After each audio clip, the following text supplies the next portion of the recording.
Hi Brite clients and welcome back to the channel. Today we're going to be talking about Brite Advisors 2025 distribution plans for beneficiaries.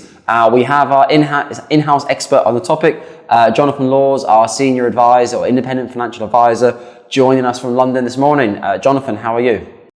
I'm good, thank you. Yeah, not bad at all. All right, so we're going to skip a lot of the background of the story of Brite. If you're in this situation, you found the video, you probably already know what's going on. Right, so John, could you briefly explain who the conversation is for today and who will be affected by the Brite distribution process? Yeah, so the situation we are at the moment is anyone who was caught up in the Brite Advisors receivership, which is where the Brite Advisors platform that's located in Australia has gone into receivership. Don't need to go into too many details there.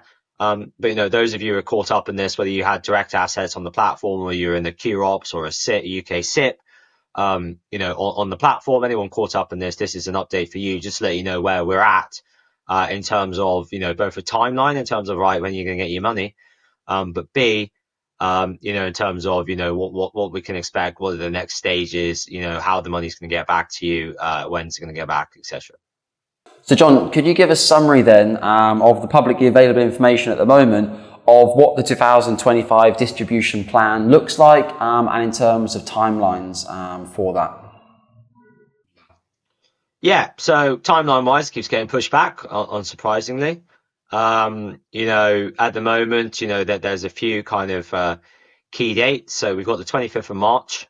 So next Tuesday, there's going to be like another little memorandum put out by the receivers, which they'll file, just kind of explaining around some of the updates and their thought process around how they're going to return the funds. And then they've got to publish that on Friday, I believe, so on the 28th. So that is when they'll actually fully publish, right, this is what we're going to formally do. They already released a memo at the end of last year with the determination of what they think they're going to do. Obviously, based on all the hearings and things we've heard come back and whatnot, we don't think there's too much that's going to be changed ultimately from what they decided at the end of December, but there have been some back and forths, with various interested parties that might mean then some tweaking here and there. And what does the distribution methodology application mean in simple terms for clients? Yeah, this is basically, we've got all this money on the platform. The platform is in receivership, i.e., it's collapsed, it's gone into administration. And now, how is that money going to get back to you? They call you beneficiaries, but that's just you guys. You scheme members or direct holders. How's the money going to get back to you? Is it going to go back directly to me? Is it going to go back to my trustee, my QROPS or SIP? How's it going to work? So that is what this application is for, to say, right, we've finalized it now. This is what we think is the best way to do it. They'll go and submit that off.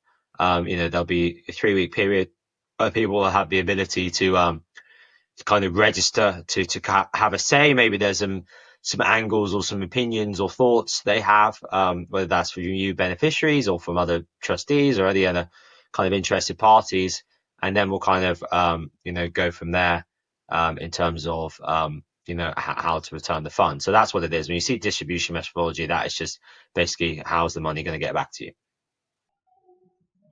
And obviously people are talking about sort of late summer 2025 as like a hopeful date. How do you see 2025 panning out? I know in a previous life you've worked on these sort of cases before outside of Cameron James when you were at PwC. So what sort of experience what do you see happening over the course of 2025?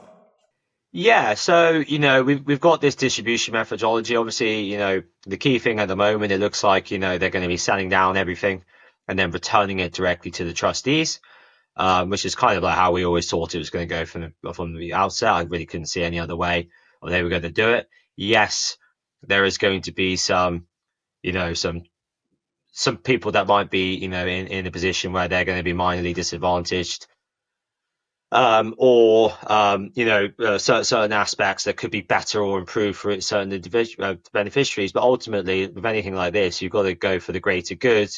That will dictate what that will dictate, how does it best, what is the best way for the most amount of people. And if 10% of beneficiaries are slightly disadvantaged, then unless there's a way to cleanly carve that out, that's going to be an unfortunate, negative. So, yeah, we think with the receivership, we think all this like distribution methodology, is pretty much, in a really good place. It might be 95% done. And now it's going to be the next 2 or 3 months of painful back and forth, ironing out the other minor details.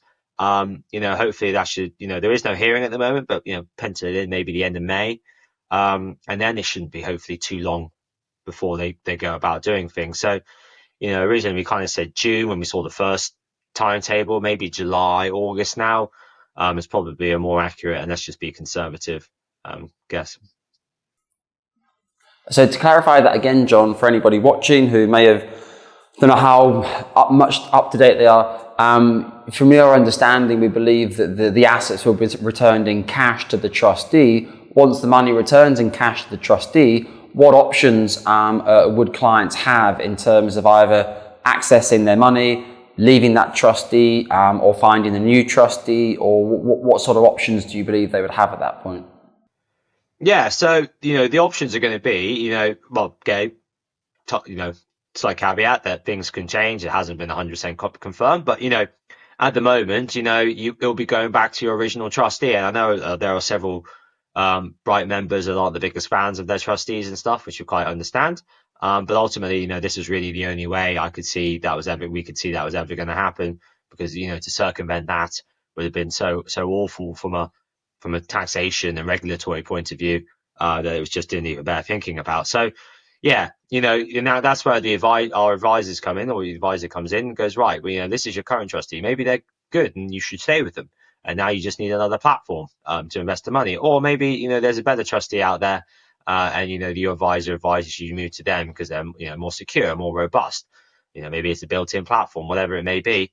So, those are the sorts of things to look at. There was one thing they brought up, which was the potential ability to kind of leave the funds there, with Brite, in the receivership whilst things are going on for 12 months and allow you to kind of go and sort out another trustee and then go direct from the platform to the trustee.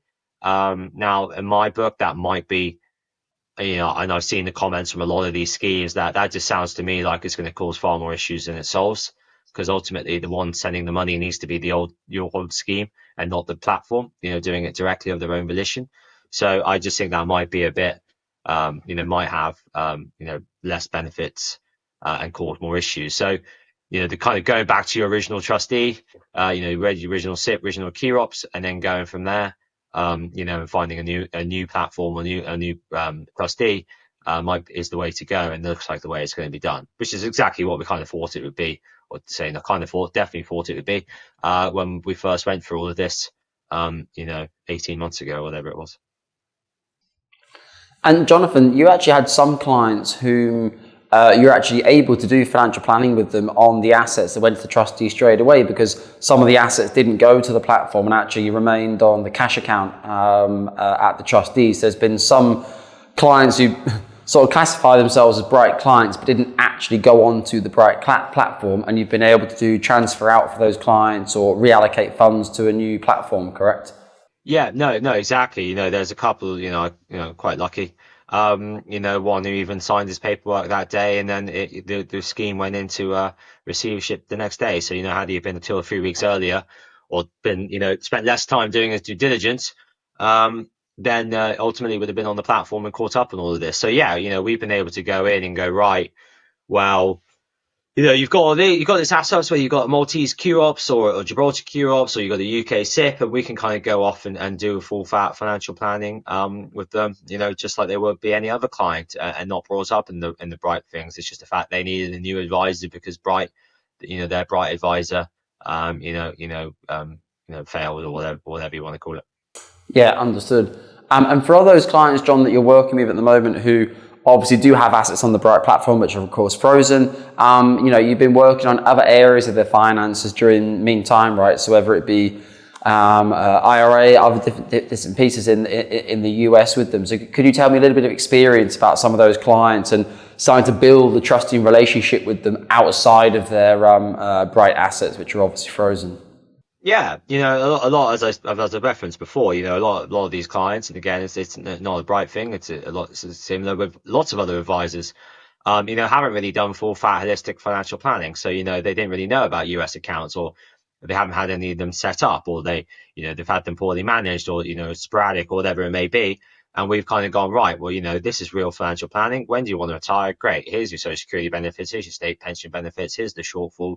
Here's all your allowances, and here's go and structure your financial plan. Go and put X amount into an IRA and this into a 529 for the kids, and a whole savings account, which is an incredibly good, tax efficient way to save for for retirement, for healthcare needs in the US. As we all know, the US is not exactly the cheapest healthcare system. So all these kind of like little wins and stuff that will ultimately, in the long run, over the many years, pay back hugely. Haven't been done, and we've been there to kind of help do all of that, do a proper financial plan, and actually give some clarity. Because fundamentally, yes, you've got all this horrible stuff going on with Brite, but fundamentally, you still got the same problem, which is, when can I afford to retire, and how much can I afford to retire on? And we can help give some guidance on what that might be. Yeah, understood. And John, as a summary then, what would you say would be the first thing that beneficiaries or members should do if they believe they had assets under Brite management? Yeah, so this is your opportunity now. I know we've been harking on it for a while now, but there's still going to be another 3, 4, 5 months before the funds are received or accessible to go and do something. Is to take this as an opportunity to do your homework, speak with advisors, get advice support, what they want to do, research the trustee, research the platform, research the investment portfolio, speak to other clients of theirs, because you can read all these Google reviews, but until you actually go and speak with them and ask proper questions about what's Jonathan like, what's Cameron James like, yada yada yada, you're not going to be able to have a 100% clear answer. Yeah, and in terms of reviewing valuation statements and notices, how important is that at this stage for members? Yeah, so obviously, we've already done we've had the whole thing with all the valuation notices, and everyone's kind of either agreed or left it alone or disagreed. And, from what we've seen, pretty much all the disagreements are being kind of, ignored, not ignored, but kind of rejected. I think the courts have still got to, decide on some of that, which is part of this whole process. But, looking at that valuation notices and all the rest of it is probably not the best use of your time. It's actually looking forward to where we are. Because ultimately you still got, what's in your valuation notice, with the distribution methodology, the thing that came out is, people having portfolios, bespoke portfolios, is going to ultimately be irrelevant because it's all just going into one giant pooled fund. And then that fund, which will be the accumulated assets on the account, however that performs, will ultimately then drive what is returned to you. So whether you're looking at, I've got shares in this and shares of that, and my portfolio is this, they don't seem to be reflecting all that. Although there are still some areas where they might be discussing, because obviously someone who was in a 5 out of 5 volatility portfolio versus a 3 out of 5 volatility portfolio over a time period when the markets have gone up, should have got better returns than someone who was willing to take or wanted to take less risk or less volatility. So there are a few areas there that still need answering, which might have some material changes. But yeah, ultimately that's where it looks like now. And what kind of documents should people be gathering now at this stage for the distribution? And do you think they should be doing that by themselves or with the help of a financial advisor? Yeah, so like all things, I think everyone can benefit from a financial advisor, a good financial advisor. Especially if you've got cross-border assets like this, it's almost invariable that you're going to need a financial advisor anyway. Trying to do it on your own could lead to serious issues. The big ones being obviously those who might be in a Q ops, who are kind of got spooked by all the reputation of Q ops, and then try and get back into a UK pension, and that could be a disastrous thing to do from a tax and regulatory point of view potentially. So you want to have clarity, get expert guidance, professional advice, regulated advice, insured advice, and make sure you're making a really informed decision. And John, would you say there's any risk on missing out on distributions if people don't take actions or don't respond by a certain date or time? No, but you might like not have your final say. You know, you might be the type of person who really wants to give their opinion and give feedback on something. And if you're in a position where you can't do that, you know, because you're not responding to things or responding in a timely fashion, yes, but ultimately, you know, it won't have too much of a material impact. Okay, understood. Yeah, so for anyone, if you're involved at all with the Brite situation, you want to have a conversation with myself or any of our advisors here at Cameron James, you can use the calendar section below to find a day and a time which is suitable for you. There's then a few follow-up more questions after that to make the very best out of the first meeting. And again, just to stress, guys, we appreciate you might have been through what some people may say is an ordeal or a difficult situation. You may be lacking on trust, whatever it might be.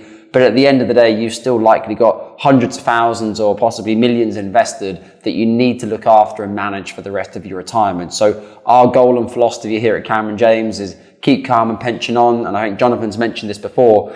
We're almost advising all Brite clients who are reaching out to us to just pretend nothing has happened. Pretend it's an even playing field and you're just starting again. Do your homework, do your diligence, look at people, talk to their clients, read their reviews, look at whatever they've got, YouTube, Financial Times.